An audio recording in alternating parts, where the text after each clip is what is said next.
Akash Shinti, the real reflection of you. Today, I'm living the American dream. All right, in all seriousness, I'm at the American Dream Mall right now.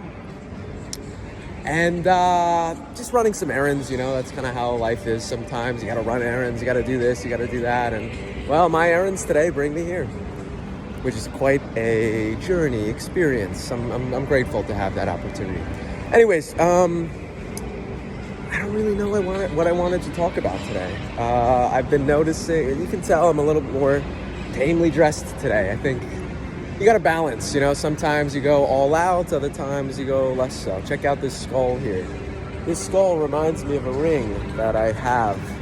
One that I had, and then that I got another one just because it reminded me of one that I lost, through time, or I don't remember what happened to it. Anyways, what I like about this place is, one, it's like expansive, it's all about consumerism and capitalism. What's better than that? But in all seriousness, it's a cool spot. I like that they put so much time and effort into really making a spectacular environment. And from what I hear, this is the biggest mall in America, if I'm not mistaken. Though it may be maybe the Mall of America, I think in Minneapolis, may eclipse it. I don't know. They're right about the same. Check out the floor tiles there. Look at that, just like a koi fish. All these little distractions, maybe not distractions, but little pieces of luxury, or just the little details, they matter so much. And that's what I'm going to talk about today, the details of life. A friend of mine, who's a bit older than me, once said to me, he's like, everything lies in the details. Now, that day we were acid washing some marble. I was doing some work and whatever, and we were acid washing some marble.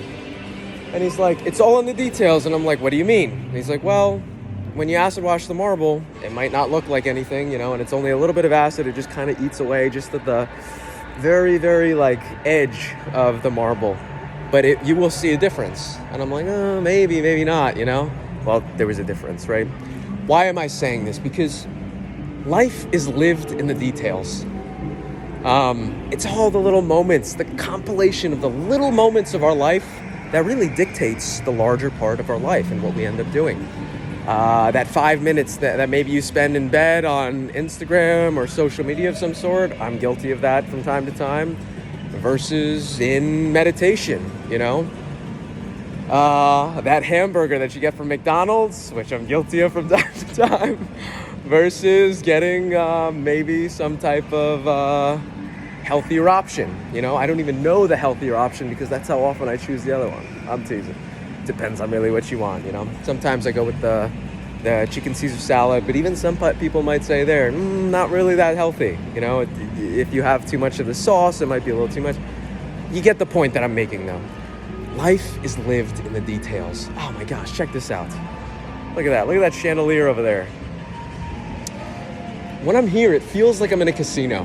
And that's kind of what I really like. I'm like almost like, oh yeah, I'm back in Vegas right now, which is really cool. I like that because there's an energy to this place that's feels good. I feel good when I'm out and socializing and just in a space that's like, wow, look at this, check that out.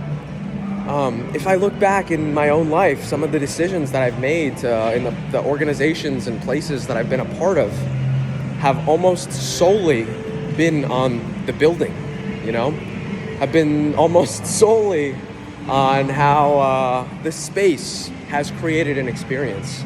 And so that's something I really take notice to, I take heed to. What does this place look like? What does it feel like being there, To me, that's so important. And I don't know about you, but I love being surrounded by beautiful things, beautiful people, and having amazing experiences. And whatever I can do to provide those experiences to others, well, that's what I try to do, because I try to treat others the way I would like to be treated. And that's not always how others want to be treated, but, well, that's me doing the best that I can with what I've got. Anyways, I think I sign off right here. I will catch you guys later, and for those of you guys watching, there is a dog in here somehow. A poorly trained one, likely, more than not, but a dog nonetheless. So, no, it's very interesting. I was not expecting to hear a dog barking in here. And at the same time, totally okay so long as it doesn't do anything too crazy. Anyways, this is a totally crazy little rant, and here's where we sign off. How should we sign off? Should we sign off in a proper way? And that's the end of today's broadcast. Should we sign off in a very improper way? And signing off! Or should we sign off in a way that's just very genuine and appreciative? Thank you guys for tuning in. Until next time.